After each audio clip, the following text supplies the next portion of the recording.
Radio TLA, le 19e.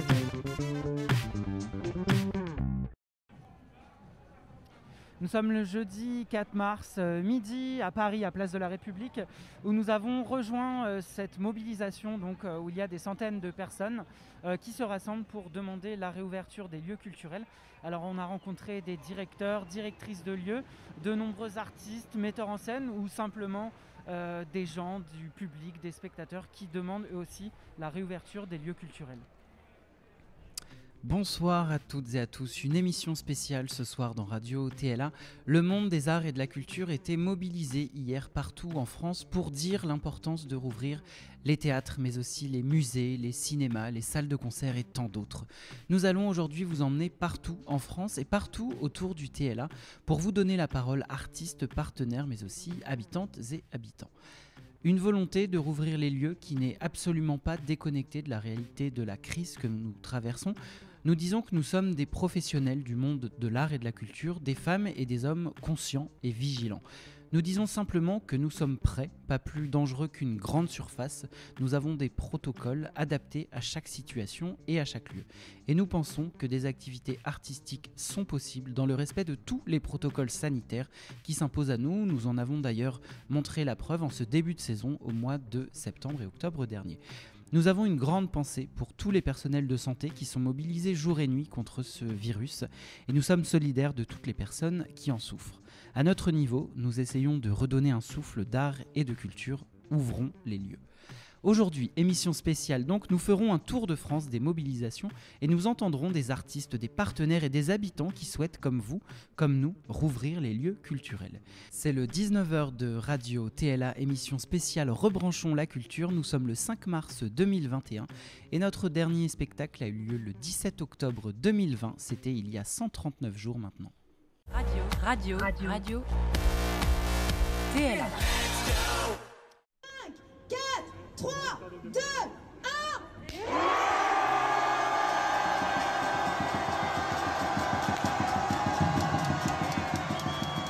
Les images que vous venez de voir ont été tournées à Grenoble hier.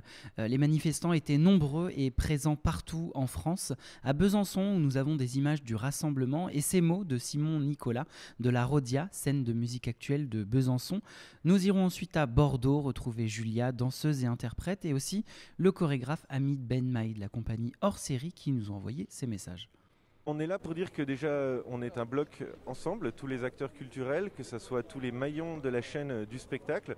On est là pour dire qu'on est essentiel, qu'il faut à un moment ouvrir des vraies perspectives par rapport à la culture, notamment cet été, que ça devient clairement urgent.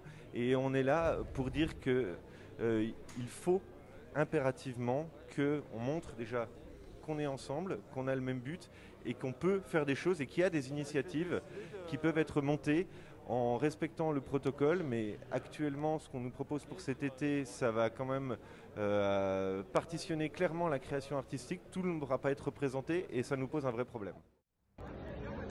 Bonjour, moi c'est Julia, je suis danseuse, interprète, je donne aussi des cours et tout est à l'arrêt en ce moment, plus de spectacles, plus de cours et il est vraiment temps que ça reprenne parce que c'est plus une vie sans culture et voilà, j'espère vraiment que des choses vont être faites pour qu'on puisse avancer, que les personnes, les intermittents, les profs de danse, les associations et j'en oublie ne se retrouvent pas sans moyens et il faut vraiment que les choses reprennent et que quelque chose soit fait pour la culture.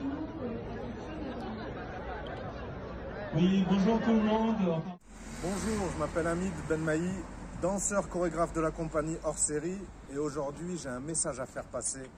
Le message, c'est qu'il est important, primordial, vital, nécessaire de rouvrir les théâtres partout en France. On a besoin de culture, on a besoin de travailler, on a besoin de voir du monde, on a besoin de se nourrir. C'est essentiel et vital. Donc je pousse un cri en disant « réouvrons les théâtres ». Merci Hamid. Et l'équipe de Radio TLA était aussi à Paris. Nous y avons rencontré nos voisins du nouveau théâtre de Montreuil.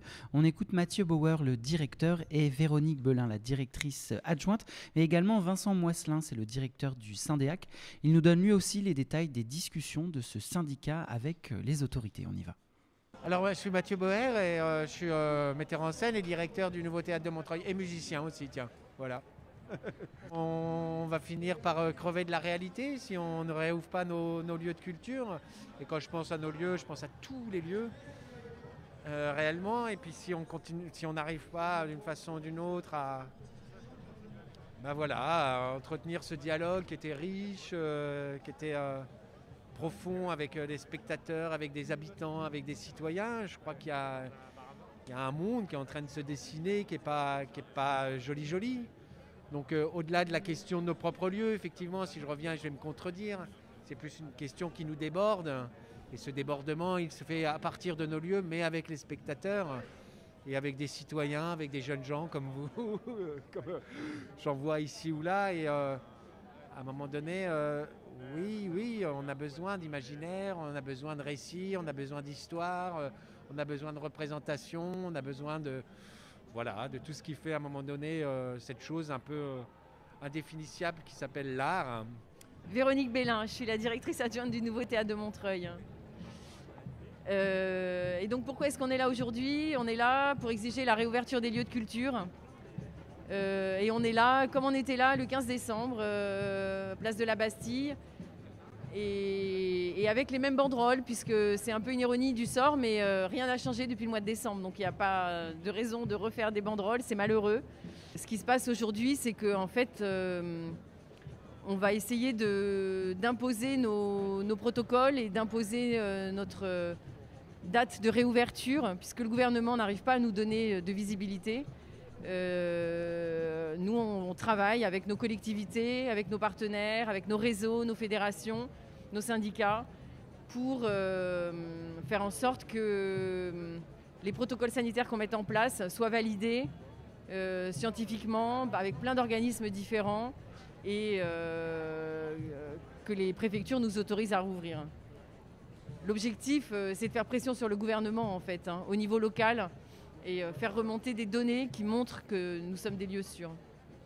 Bonjour, je suis Vincent Moisselin, le directeur du Syndéac, le syndicat national des entreprises artistiques et culturelles, c'est-à-dire tous les lieux labellisés, toutes les équipes artistiques sont autour de nous. Voilà.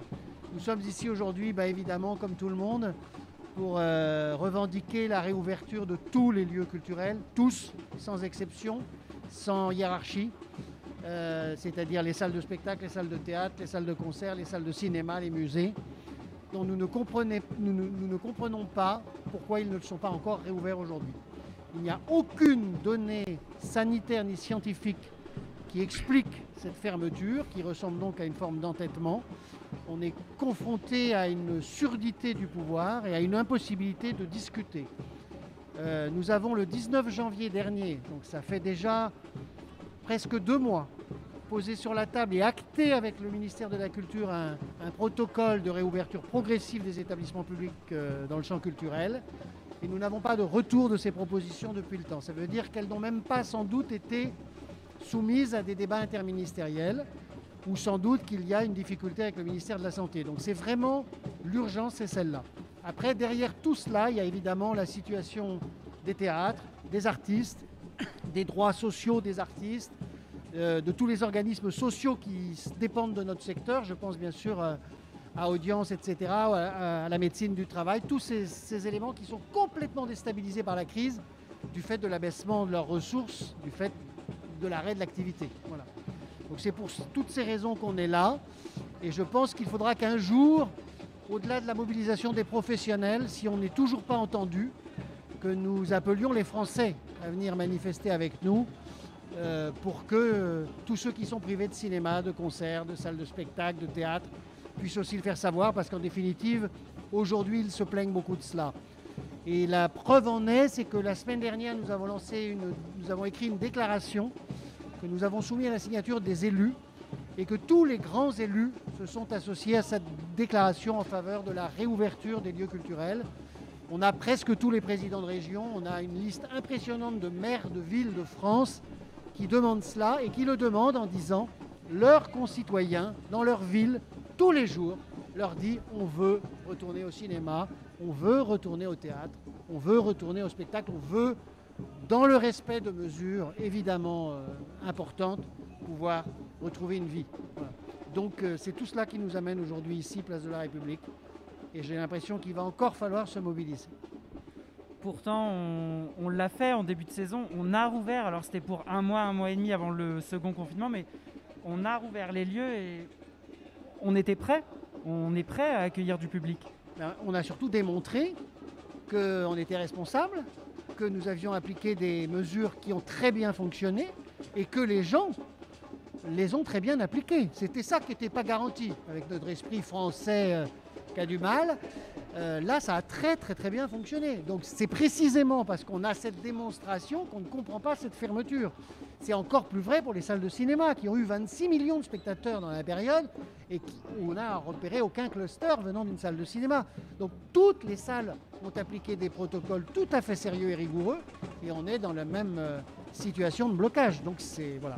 Donc on en arrive à organiser des mobilisations, à essayer de faire que le débat résonne aux oreilles du gouvernement et qu'à un moment donné, le Premier ministre se rende compte que sa position n'est pas défendable. Bonjour Marc. Bonjour Clément. Marc Poli, directeur adjoint du Théâtre l'Ouragan. Marc, le Premier ministre Jean Castex s'est exprimé hier soir. Qu'y a-t-il à retenir de ces annonces ? Je crains d'être malheureusement un peu lapidaire et de dire pas grand-chose. C'est un peu une de ses spécialités finalement. Je vous laisse la responsabilité de ce jugement. En tout état de cause, pour ce qui est de notre secteur, il n'y a pas de changement majeur à ce jour suite aux déclarations d'hier soir, si ce n'est pour les territoires qui sont concernés par des restrictions supplémentaires, encore des difficultés nouvelles pour pouvoir travailler. Non, on n'attendait pas forcément grand-chose hier soir. C'est vrai que c'était un peu une concomitance avec la journée de mobilisation professionnelle qui avait été décidée ce jour-là et qu'il y a évidemment une grande attente sur la réouverture de nos lieux qui est un des revendications majeures, même qu'il n'y a pas que celle-là, parce que les conséquences de la crise du Covid sont beaucoup plus larges d'un point de vue économique sur l'ensemble du secteur, mais en tous les cas, la réouverture des lieux, à la fois pour les lieux, pour les artistes, pour le public, voilà, c'est quelque chose de tout à fait essentiel pour le coup, pour reprendre ce terme qui a été beaucoup utilisé justement pour ce qui n'est pas essentiel. Pour nous, il est urgent de pouvoir réouvrir nos lieux, dans le sens où ce ne sont pas des lieux de contamination majeurs et que par ailleurs, c'est quelque chose qui relève de la liberté de création, la liberté d'accès à la culture, et c'est une chose qui avait été déjà signalée au moment du recours qui avait été posé par la profession au niveau du Conseil d'État au mois de décembre dernier, que cette situation était une situation exceptionnelle et que par rapport à ces questions de liberté, donc inscrites dans la Constitution, ça ne pouvait pas durer. Bon, voilà. Du coup, ça dure maintenant depuis presque 6 mois. Alors, Marc, tu étais avec nous hier, place de la République à Paris, et tu es aussi présent dans de nombreuses réunions qui préparent cette réouverture que tous les acteurs du monde de la culture demandent. L'idée, Marc, c'est de préparer et de pouvoir rouvrir avec des règles sanitaires strictes pour que tout le monde puisse être en sécurité, les équipes, les artistes et les spectateurs. Oui, évidemment, c'est un des enjeux majeurs et le TLA prend sa part dans l'ensemble des groupes de travail qui existent aujourd'hui. Voilà, donc on est plusieurs. La directrice, Emmanuelle Jouan, qui fait partie du Syndéac, donc l'un des syndicats principaux de la profession du spectacle vivant en France. On participe à ces groupes de travail pour essayer de faire avancer les choses. On est forcé de constater qu'aujourd'hui, comme je le signalais tout à l'heure, ça n'avance pas beaucoup.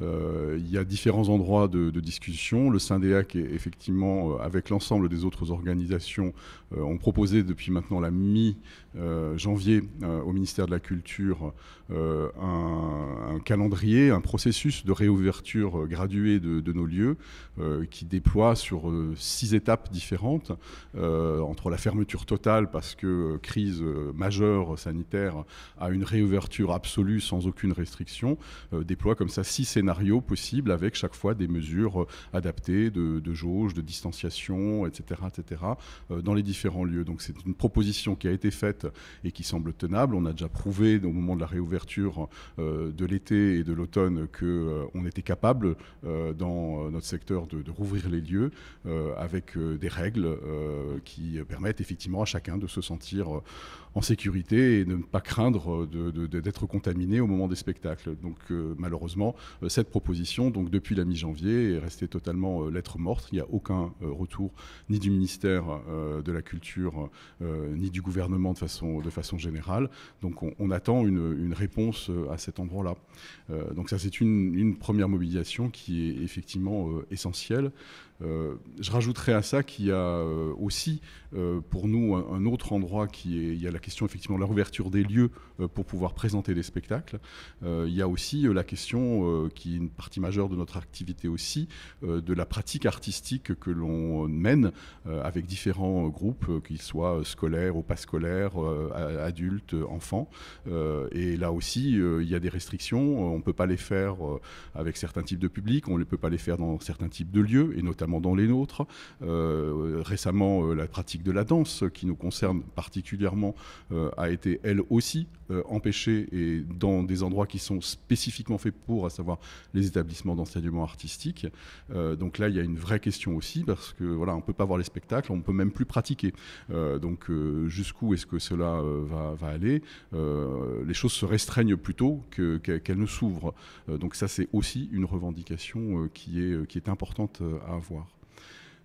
Maintenant, il y a d'autres initiatives qui se créent. Il y a cette initiative nationale. Au niveau local, en tous les cas départemental, le conseil départemental, suite à l'engagement de son président Stéphane Troussel, il y a quelques semaines de ça, a décidé d'engager aussi un travail avec l'ensemble des structures culturelles du département, donc évidemment les théâtres, mais aussi les cinémas, mais aussi les musées, mais aussi les galeries, vraiment d'avoir un panel extrêmement large pour voir comment est-ce qu'on pouvait mettre en place un protocole scientifique à proposer à l'État pour la réouverture des lieux. Donc ça, c'est un groupe de travail qui est à l'œuvre actuellement pour travailler sur une modélisation de nos lieux avec la prise en compte aussi des données épidémiologiques, c'est difficile à dire, de notre territoire pour aboutir lieu par lieu à l'instant T à un protocole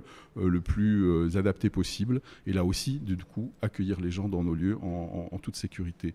Donc c'est une initiative là aussi qui est assez importante et intéressante à faire, d'autant qu'elle va produire du coup un outil qui pourra nous servir aujourd'hui, mais aussi probablement demain, puisqu'il est à craindre que ce type d'épidémie, nous en vivions d'autres dans le futur. Donc voilà aussi une initiative à laquelle nous souhaitons prendre part. Il y a l'été aussi. La saison dernière, on avait fait le bel été des spectacles sur le parvis du spectacle. Quelle projection on peut faire aujourd'hui pour cet été, pour les mois à venir ?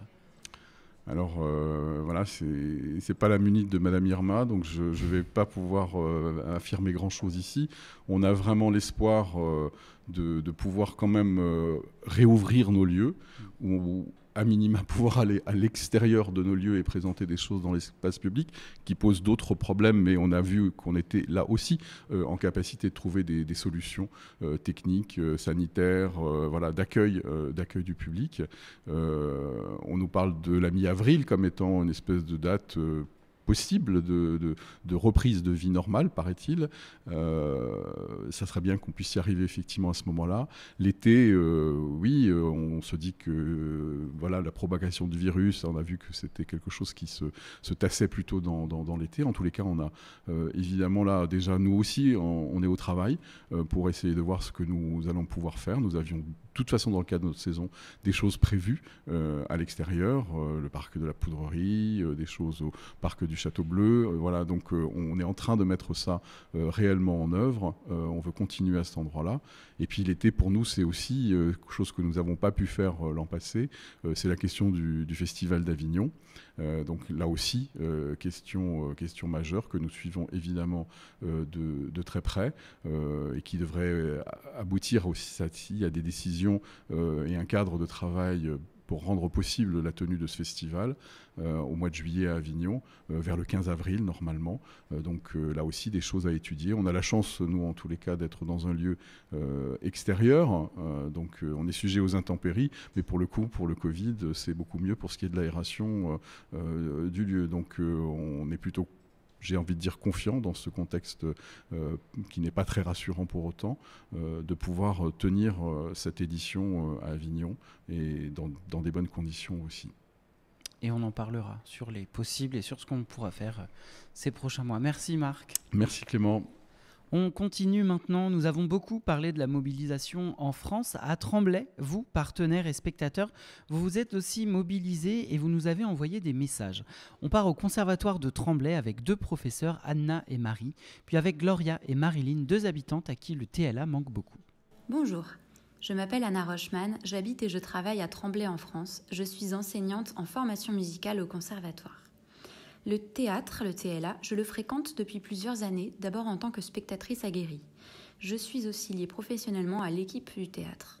Chaque année, depuis 2017, un artiste du TLA intervient auprès de certaines de mes classes. C'est un partenariat très précieux pour moi, comme pour mes élèves. Le spectacle vivant est au cœur de la pratique artistique au conservatoire. C'est aussi un moteur pour notre pédagogie. Je forme chaque année des petits musiciens en herbe. N'oublions pas que l'enseignement de la musique ne se limite pas à un cours hebdomadaire dans les locaux. Ce qui nourrit nos élèves, mais aussi nous, les enseignants, ce sont justement les projets, les rencontres, la préparation aux auditions, aux concerts. C'est la représentation du travail accompli. C'est l'accès aux propositions artistiques de qualité des différents lieux culturels qui nous entourent, dont fait partie le Théâtre Louis Aragon. Depuis 1 an, nous nous sommes adaptés comme on le pouvait. Je vois la motivation de mes élèves, mais aussi la mienne, baisser un peu plus à chaque obstacle. La qualité de nos enseignements ne sont pas les mêmes à distance. Le lien est maintenu, mais il est très, très fragile. À l'heure actuelle, nous sommes revenus dans les locaux, mais certains élèves majeurs ne peuvent toujours pas se rendre au conservatoire. Nos collègues et élèves danseurs sont d'ailleurs de nouveau privés de leurs cours dans les locaux. Nous naviguons à vue avec cette impression d'avoir une épée de Damoclès au-dessus de nos têtes. Ce contexte anxiogène, ce choix absurde de fermer les lieux culturels ont et auront des conséquences, des répercussions sur nos élèves. C'est une génération abîmée, privée de culture. Ce sont des vocations malmenées, des projets avortés. Il est urgent de réagir. Les lieux culturels, les acteurs, les artistes, mais aussi le public sont prêts à s'adapter, sont prêts à respecter un certain nombre de restrictions sanitaires.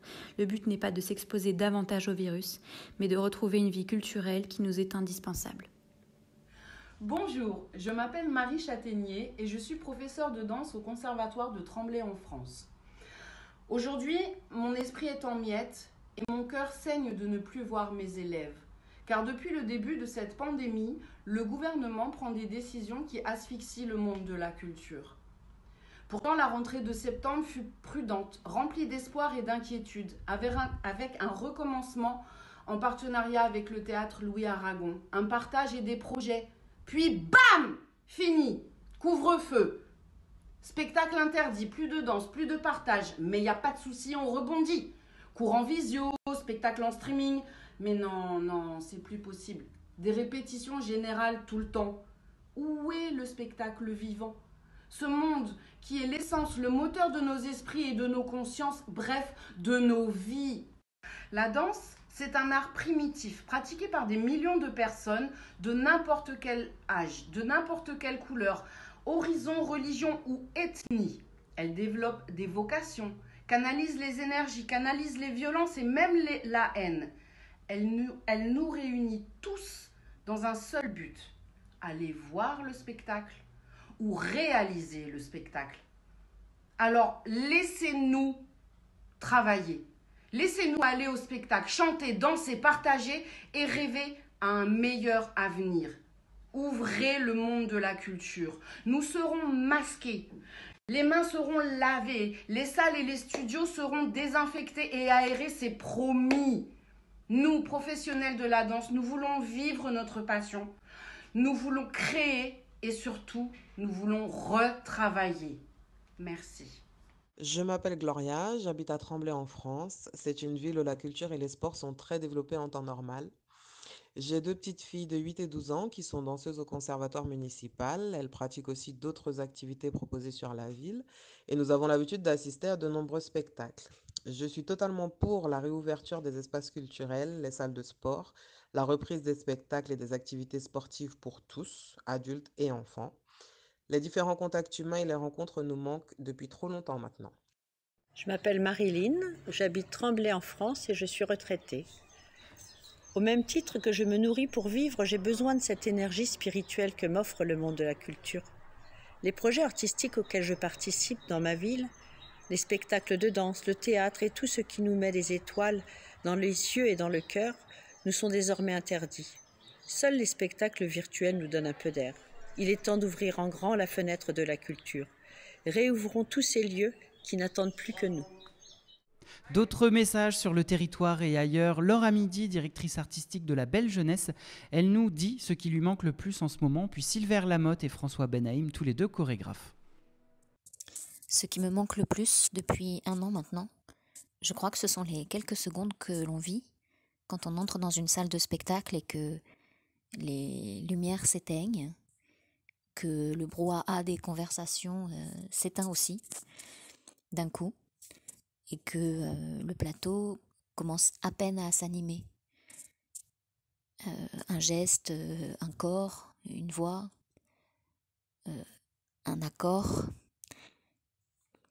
Et à ce moment-là, pendant ces quelques secondes, quoi qu'on ait vécu dans la journée, tout bascule et tout devient possible.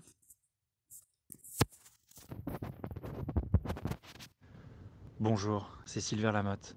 Je veux que les théâtres rouvrent pour qu'on puisse à nouveau rêver tous ensemble. Casser les écrans et les barrières qui se sont mis entre nous, vivre et vibrer en vrai.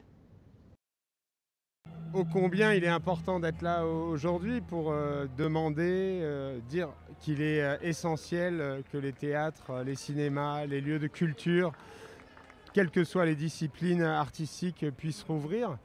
Je pense que c'est, on le sait tous, essentiel pour la vie d'une collectivité, la vie d'un pays, de pouvoir se nourrir d'autres biens que ceux qui sont les biens du commerce habituel.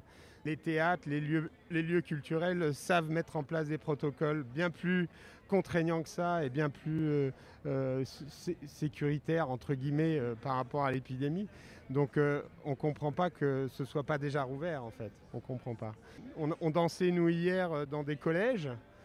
Et quand on voit l'importance de ce qui se noue avec des jeunes, mais pas seulement, mais dans ces moments-là, ce qui se noue avec un public, avec des gens qui partagent un moment de culture, on ne comprend pas que ce choix de réouvrir n'ait pas été déjà fait, organisé, parce qu'on peut l'organiser avec des mesures, mais on ne comprend pas que ça ne soit pas déjà le cas. On espère que les mots de solidarité et de cohésion seront vraiment incarnés. Voilà. Et les fermetures des lieux d'art et de culture touchent aussi nos partenaires, parmi lesquels les usagers de l'accueil de jour Couleurs et Création qui propose au centre de la Gabrielle à Claye-Souilly un accompagnement spécialisé autour d'activités artistiques telles que les arts visuels et numériques. On écoute.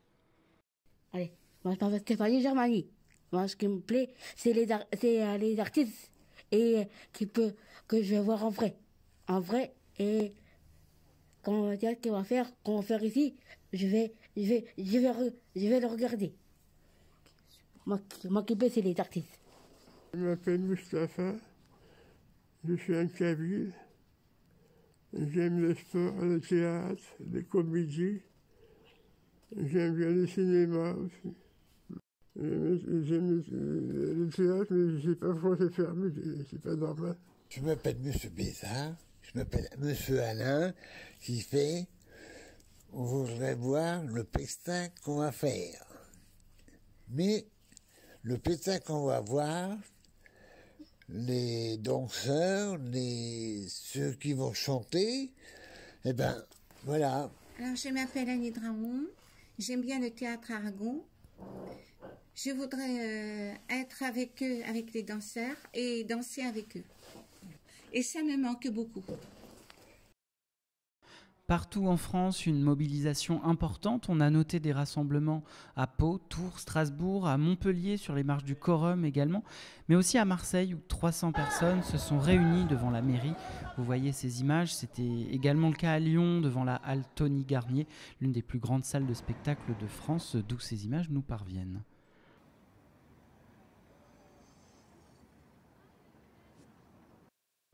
À Paris, nous avons aussi croisé Guillemette, qui était mobilisée, mais qui est surtout une grande spectatrice du TLA, puisqu'elle est l'une des intervenantes de théâtre de l'espace Cossimon, avec qui nous travaillons tout au long de l'année. Nous avons aussi rencontré le directeur du théâtre de Rungis, Bruno Cochet, et Fanny Malter, professeure de théâtre, qui nous délivre un très beau message. Bon, bonjour, moi je suis Guillemette Galland, je suis comédienne, metteuse en scène, j'écris aussi. Il se trouve que j'anime des ateliers théâtre, entre autres à la MJC Cossimon de Tremblay en France. Donc voilà, j'ai des relations particulières et même privilégiées avec le théâtre Aragon, puisque nous allons y voir des spectacles avec mes élèves, dans une relation de partenariat qui est super intéressante. Moi j'ai l'impression qu'on s'étiole.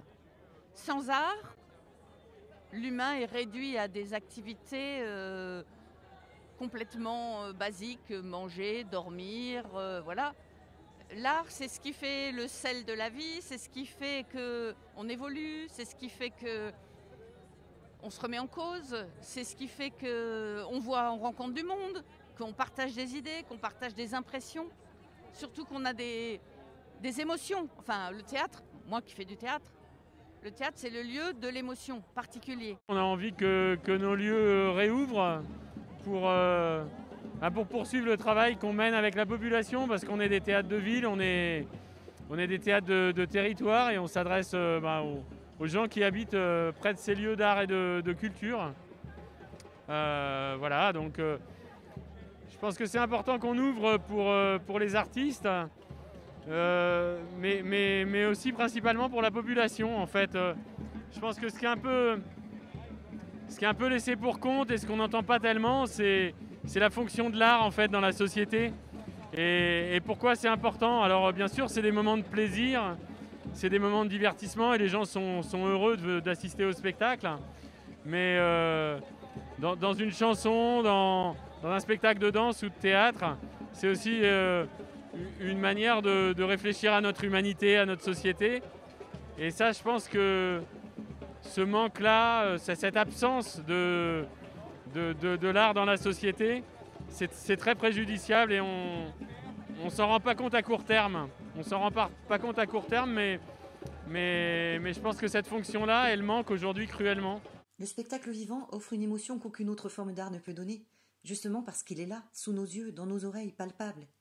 Il rend accessible aussi ce qui est dans les livres et qui paraît parfois hermétique à nos élèves. Ne plus les emmener au théâtre, c'est les priver de cette émotion qui les mène à la culture, avec plaisir. Mes grands élèves ne sont pas seulement en manque de spectacle, ils sont privés aussi de tout le moment qu'il fait vivre. Aller ensemble au théâtre, y être accueillis, découvrir un autre monde, échanger avec les artistes, les personnels du lieu, les autres spectateurs, et puis rentrer ensemble en RER, discuter, ne pas être d'accord et rire encore à propos du spectacle. Ces sorties donnent envie de découvrir, d'aller voir ailleurs, de grandir. Elles permettent de voir la vie autrement, artistiquement, intelligemment, les yeux et le cœur grands ouverts. La belle jeunesse s'est aussi mobilisée. On écoute le témoignage de Lorelai. Bonjour, moi je m'appelle Lorelai, je suis étudiante en 3e année en histoire et en géographie et j'habite à Sevran. Et donc pour moi la culture c'est avant tout des échanges, des liens qui se créent, des rencontres et je pense que c'est dans les moments les plus difficiles, comme finalement ce qu'on est un peu tous en train de vivre là, que la culture elle est la plus utile pour nous rapprocher, pour échanger et finalement pour se comprendre. Donc les lieux culturels, pour moi, c'est vraiment un bien commun qui est essentiel et c'est aussi un lieu d'accomplissement qui est à la fois individuel et collectif. Donc voilà, je pense que c'est vraiment très important de rouvrir ces lieux et qu'on rebranche la culture. Et ce théâtre ne serait rien sans les soutiens publics qui les accompagnent tous les jours. Nous tenons ici à remercier la ville de Tremblay en France, le département de la Seine-Saint-Denis, la région Île-de-France et l'État via la DRAC Île-de-France. Nous avons reçu un très beau message de Myriam Derkaoui, vice-présidente du département de la Seine-Saint-Denis en charge de la culture. On écoute. Merci pour cette initiative de mobilisation. Je voudrais vous apporter le soutien du département et redire le caractère essentiel de la culture. C'est important pour nous toutes et nous tous de retrouver les publics, ce lien social avec les habitantes et les habitants, pour les jeunes, pour l'emploi, pour faire vivre l'art et la création. Je voudrais rendre hommage aux équipes qui ont continué à créer, à inventer, renouveler des pratiques et l'action culturelle, et ce malgré le contexte. Je profite enfin pour saluer Emmanuel Jouan et toute l'équipe du théâtre Louis Aragon. Enfin, une info utile à notre mobilisation. Nous avons adopté ce matin en séance du conseil départemental un vœu unanime déclarant l'état d'urgence culturelle. Nous proposons en effet d'expérimenter en toute responsabilité, compte tenu des consignes sanitaires, la réouverture de nos lieux et structures fermées depuis trop longtemps. Voilà, je vous souhaite un bon courage, une mobilisation amplifiée et à très bientôt. Et enfin, nous vous en parlions la semaine dernière, 2 créations au TLA ce 5 mars, 2 spectacles que nous avons partagés aujourd'hui avec de nombreux professionnels de l'art et de la culture, 2 premières qu'ont pu présenter Amala Dianor et Mélina Boubetra. C'était un très beau moment, 2 beaux spectacles que nous travaillons à pouvoir vous montrer pour la saison prochaine en 21-22. Vous l'avez donc compris, nous sommes prêts à vous accueillir à nouveau et nous souhaitons grandement pouvoir vous retrouver. Toute l'équipe du TLA y travaille intensément et c'est pourquoi nous vous proposerons encore 2 rendez-vous hebdomadaires de ce 19h, puis nous passerons en mode mensuel. Un peu moins de radio TLA, mais un peu plus de temps pour l'équipe pour préparer les moments de nos retrouvailles et aborder ce printemps-été 2021 de la meilleure des manières et pouvoir vous retrouver en vrai au théâtre Louis Aragon. Nous remercions toutes les personnes qui se sont exprimées aujourd'hui au micro de radio TLA. Merci à vous d'avoir écouté cette émission et on vous dit à très bientôt.